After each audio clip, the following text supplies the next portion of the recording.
Je vous le disais en titre, c'est une étude scientifique qui va faire date. Pour la première fois, des chercheurs ont démontré que la consommation d'aliments génétiquement modifiés était dangereuse pour l'organisme. Certes, l'expérience a été menée sur des rats, mais cela prouve que les dangers des OGM ont sans doute été sous-estimés. Regardez l'enquête de Servan Adron et Axel Cariou. Une tumeur énorme en moins d'1 an. Les résultats de cette étude sur les rats sont bien au-delà de ce que les chercheurs avaient imaginé. Ça nous a impressionné parce qu'on a eu des tumeurs de plus de 25% du poids du corps. Et donc c'est colossal, 25% du poids du corps. Pendant 2 ans, 200 rats, mâles et femelles, ont été nourris avec un maïs OGM, le NK603. Plusieurs groupes ont été mis en place. Un groupe témoin, nourri d'un maïs classique, et 3 autres groupes.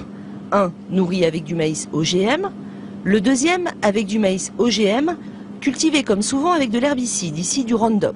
Et enfin, dernier groupe, avec du maïs non OGM, mais avec des traces de Roundup dans l'eau. Ces 3 groupes, sans exception, vont être frappés de tumeurs et de pathologies lourdes. 93% des tumeurs sont mammaires chez les femelles qui se développent surtout au cours de la 2e année de vie des rats. Vous savez qu'un rat vit 2 ans, donc la 2e année c'est disons à partir de 35-40 ans pour un humain.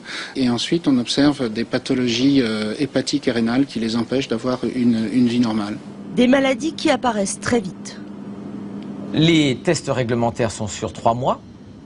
Et les vraiment gros troubles de pathologie, en particulier les morts de rats par tumeur, arrivent au 4e mois. Ça veut dire que les tests réglementaires de 3 mois sont inefficaces pour marquer l'impact sur la santé d'un traitement OGM ou d'une alimentation OGM au long cours dans la vie. C'est le CRIGEN, un comité indépendant sur le génie génétique, qui est à l'origine de l'étude. Il a trouvé les financements auprès de fondations et même de la grande distribution. Sa présidente d'honneur, Corinne Lepage, ancienne ministre, se bat depuis plusieurs années pour une grande remise en question des OGM.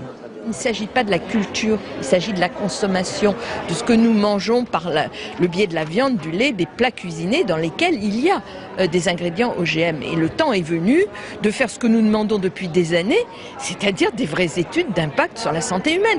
Cette étude, menée dans le plus grand secret, a surpris. En premier lieu, la multinationale Monsanto, qui produit ce maïs et le Roundup, elle n'a pas souhaité nous répondre.